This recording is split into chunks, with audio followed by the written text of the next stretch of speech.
Pemirsa, hari ini calon jemaah haji kloter 1 mulai memasuki asrama Pondok Gede. Ya, sebelum diberangkatkan esok hari, seluruh jemaah akan melewati berbagai prosedur mulai dari tes kesehatan hingga pembagian bekal.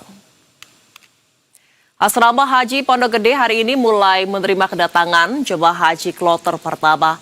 Sebelum diberangkatkan ke Tanah Suci nantinya, seluruh jemaah akan jalani karantina selama 1 malam.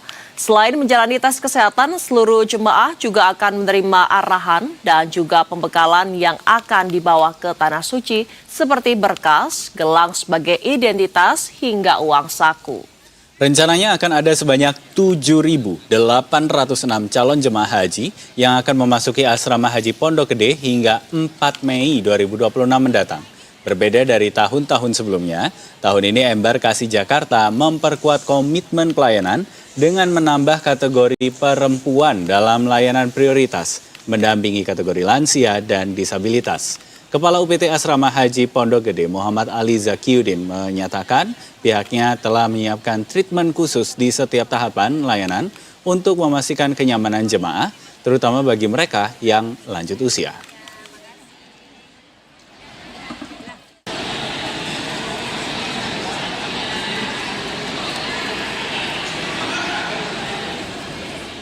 Kita pantau suasana terkini di Asrama Haji Pondok Gede, Jakarta Timur. Ada jurnalis berita 1 Juan Guardiola dan juga juru kamera Yulisa Febiola di sana. Selamat sore Juan, seperti apa suasana di Asrama Haji Pondok Gede untuk sekarang ini? Sudah ada berapa jemaah yang tiba di sana sampai mendekati jam 4:30 ini? Baik, selamat siang Dave dan juga Dinda. Memang saat ini saya melaporkan langsung di Asrama Haji Pondok Gede, Jakarta Timur, yang mana ini menjadi embarkasi Jakarta Pondok Gede yang melayani sekitar 7.806 jemaah yang dibagi menjadi 19 kloter. Dan memang pada hari ini kegiatan yang menjadi fokus utama adalah kloter pertama atau kelompok terbang pertama jemaah haji tahun 2026 yang telah tiba di Asrama Pondok Gede sejak pukul 7 waktu Indonesia Barat tadi dengan jumlah total ada 393 jemaah dan nantinya kloter pertama atau kloter 1 ini akan dijadwalkan berangkat ke Bandara Soekarno-Hatta sekitar pukul 19:30 waktu Indonesia Barat dan akan bertolak ke Madinah, Arab Saudi sekitar pukul 00:45 waktu Indonesia Barat. Sementara itu, selain daripada kloter 1, menyusul juga ada kloter 2 yang mana tadi telah tiba di Asrama Haji sekitar pukul 13.00 waktu Indonesia Barat atau jam 1 siang dengan jumlah jemaah ada 445 orang yang artinya ini memang lebih banyak dan juga maskapai yang digunakan juga lebih berkapasitasnya lebih besar.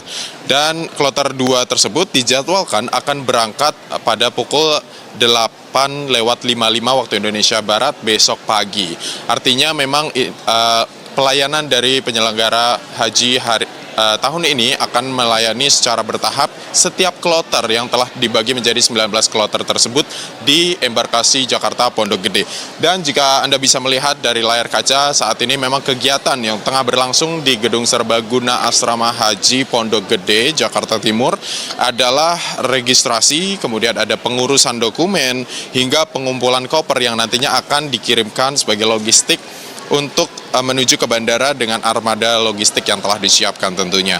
Dan selama berada di dalam asrama, nantinya para jemaah yang akan berangkat, mereka akan menginap terlebih dahulu di asrama selama 1 hari dan selain daripada itu mereka akan menjalani serangkaian kegiatan prosedur ketat mulai dari pemeriksaan kesehatan, ada juga validasi paspor hingga aktivasi nusuk, yakni identitas digital dan fisik resmi yang diterbitkan oleh pemerintahan Arab Saudi. Dan yang menarik, Dev dan juga Dinda, yang berbeda kali ini adalah tagline-nya, yakni tagline melayani untuk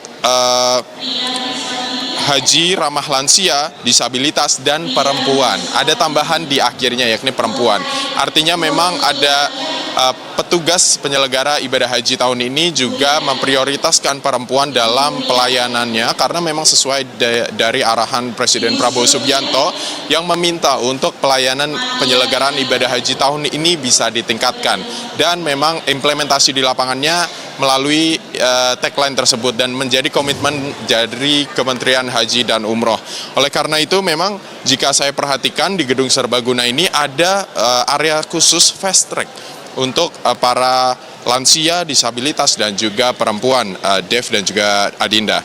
Dan selain daripada fast track, nanti ada akomodasi juga penempatan kamar bagi jemaah yang diprioritaskan akan ditempatkan di lantai 1, mengingat juga ini mempermudah juga pergerakan mobilitas dari para jemaah yang lansia dan juga disabilitas dan perempuan.